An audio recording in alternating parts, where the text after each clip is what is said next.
ప్రపంచంలో breaking news చూస్తున్నాం. పంచాయతీ ఎన్నికల ఓటరు జాబితా తయారీకి షెడ్యూల్ ఖరారైంది. సెప్టెంబర్ 6న వార్డుల వారీగా ముసాయిదా ఓటర్ జాబితా ప్రచురించబోతున్నారు. సెప్టెంబర్ 7 నుంచి 13వ తారీఖు వరకు అభ్యంతరాలు స్వీకరిస్తారు. సెప్టెంబర్ 21న వార్డుల వారీగా తుది ఓటరు జాబితాను ప్రచురిస్తారు. సెప్టెంబర్ 9, 10 తేదీల్లో రాజకీయ పార్టీల సూచనలు స్వీకరిస్తారు.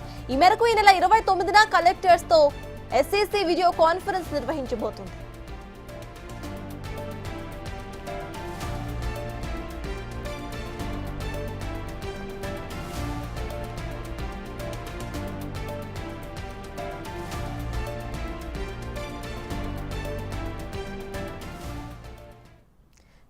షెడ్యూల్ కు సంబంధించిన updates to my associate input editor Nagesh అందిస్తారు. నగేష్, చెప్పండి, ఇటు పంచాయతీ ఎన్నికల ఓటర్ జాబితా తయారీకి అటు షెడ్యూల్ ఖరారైనట్టు తెలుస్తోంది. ప్రెసెంట్ అప్డేట్స్ ఏంటి, ఇక ఈ డేట్స్ ఎలా ఉండబోతున్నాయి అనుకోవచ్చు?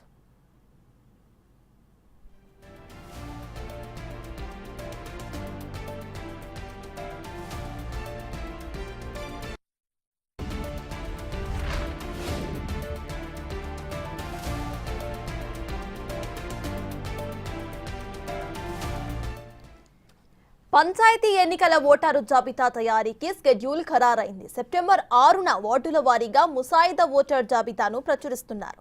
ఇక ఆ తర్వాత సెప్టెంబర్ 7 నుంచి 13వ తారీఖు వరకు అభ్యంతరాలను స్వీకరిస్తారు. సెప్టెంబర్ 21న వార్డుల వారీగా తుది ఓటరు జాబితాను ప్రచురిస్తారు. సెప్టెంబర్ 9, 10 తేదీల్లో రాజకీయ పార్టీల సూచనలను స్వీకరిస్తారు. ఈ మేరకు ఈ నెల 29న కలెక్టర్స్ తో ఎస్సీసీ వీడియో కాన్ఫరెన్స్ ను నిర్వహించబోతున్నారు.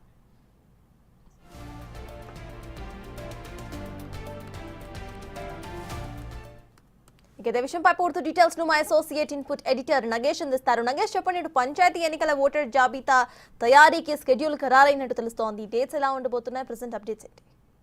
ఇప్పటికీ అది ఆఫీసర్ల ఏదో కనుసన్నలోనే పంచాయతీలు నడుస్తున్నాయి. సో మొత్తానికైతే స్థానిక సంస్థల ఎన్నికలకు సంబంధించి కసరత్తు ప్రారంభమైంది. మోస్ట్లీ అక్టోబర్లో ఎన్నికలు నిర్వహించడానికి ఎన్నికల అధికారులు విధి విధానాలు ఖరారు చేసే పనులు పడ్డారు. ఎందుకంటే ఓటర్లు లిస్ట్ అనేది ఇందులో ఖచ్చితంగా ప్రాముఖ్యం సంతరించుకుంటుంది. ఓటర్ లిస్టుకు సంబంధించి ఇవాళ రిటైర్డ్ అధికారి శ్రీ పార్థసారథి గారు, ఇవాళ లోకేష్ కుమార్, అలాగే పంచాయతీరాజ్ గ్రామీణాభివృద్ధి అనితా రామచంద్రన్, అలాగే పంచాయతీరాజ్ మరియు Sangram IPS additional director general centre for good governance వీళ్ళంతా కూడా ఎలక్షన్లకు సంబంధించి ఒక సమీక్ష సమావేశం నిర్వహించారు. ఓటర్ లిస్టు ఆధారంగా గ్రామ పంచాయతీలో వార్డుల వారి అలాగే గ్రామ పంచాయతీల వారి ఓటర్ లిస్టు తయారీ కొరకు ఒక షెడ్యూల్ని, ఒక ప్రకటనని కూడా విడుదల చేసిన పరిస్థితి. షెడ్యూల్ ప్రకారం వచ్చే ఏదైతే సెప్టెంబర్ 6న వార్డు వారి గ్రామ పంచాయతీల పరంగా డ్రాఫ్ట్ ఓటర్ లిస్టులు తయారు చేయాలి. అలాగే జిల్లాలో మండలాభివృద్ధి అధికారులు, జిల్లా పంచాయతీ అధికారులు కూడా ఏదైతే ఓటర్ లిస్టుకు సంబంధించి అక్కడ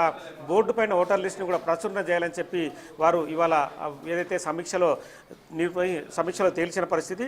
ఓటర్ లిస్టులపై కలెక్టర్లు అలాగే వివిధ మండల అభివృద్ధి అధికారులు కూడా 9 అలాగే 10వ తేదీల్లో ఏదైతే సెప్టెంబర్లో రాజకీయ పార్టీల ప్రతినిధులతో సమావేశాలు నిర్వహించి సలహాలు సూచనలు కూడా స్వీకరించాలని చెప్పి సమీక్షలో తేల్చిన పరిస్థితి. ఈ డ్రాఫ్ట్ ఓటర్ లిస్టుల పైన సెప్టెంబర్ 7 అలాగే 13 తేదీ వరకు కూడా జిల్లా పంచాయతీ అధికారులు, మండల అభివృద్ధి అధికారులు అభ్యంతరాలు ఉంటే కూడా వాళ్ళ నుంచి వచ్చే అభ్యంతరాలు కానీ ఇంకా వివిధ రకాల ఏదైతే వాళ్ళకున్న వ్యక్తిగతంగా కావచ్చు ఇంకేమైనా ఓటర్ లిస్టులో తేడాలు ఉంటాయి కదా వాటన్నింటిని మళ్ళీ కూడా స్వీకరించాలని చెప్పారు. 19వ తేదీన వాటన్నింటినీ పరిష్కరించి 21వ తేదీన వార్డుల వారి గ్రామ పంచాయతీల వారిగా తుది జాబితాను కూడా విడుదల చేసి ఆ మండల పరిషత్ కానీ ఆ గ్రామ పంచాయతీలో కూడా మళ్ళీ ఓటర్ లిస్టును పెట్టాలని చెప్పారు. ఓటర్ లిస్టుల తయారీ ప్రచురణకు సంబంధించి సెప్టెంబర్ 29న అలాగే 11:30 వీడియో కాన్ఫరెన్స్ ద్వారా పూర్తిగా సమీక్ష జరిపి ఓటర్ లిస్టులు సక్రమంగా ఉన్నాయని చెప్పి నిర్ధారణకు వచ్చిన తర్వాత ఎలక్షన్ తేదీని ప్రకటించే అవకాశం కనిపిస్తుంది. అక్టోబర్లో మొత్తానికైతే స్థానిక సంస్థలకు సంబంధించి గ్రామ పంచాయతీల ఎన్నికలు నిర్వహించడానికి ప్రభుత్వం కసరత్తు చేయమని ఇప్పటికే చెప్పిన క్రమంలో ఎన్నికల అధికారులు వాళ్ళ నుంచి ఏవైతే మొదట గ్రామ పంచాయతీలో అభ్యర్థులు వివిధ పార్టీల నుంచి పోటీ చేసే అభ్యర్థుల నుంచి వాళ్ళ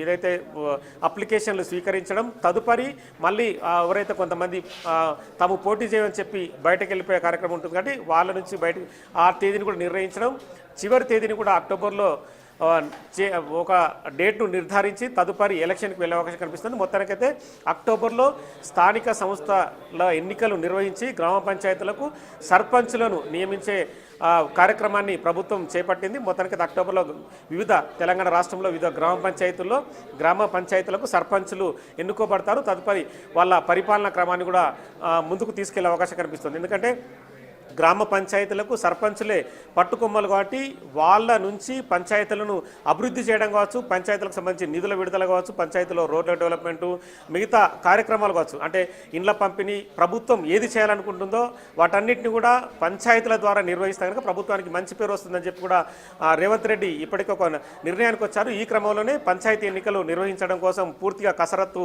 ప్రారంభమైందని చెప్పొచ్చు. అక్టోబర్లో పూర్తి స్థాయిలో పంచాయతీలకు సర్పంచులు నియమించబడతారని చెప్పొచ్చు. Right, thank you Nagesh.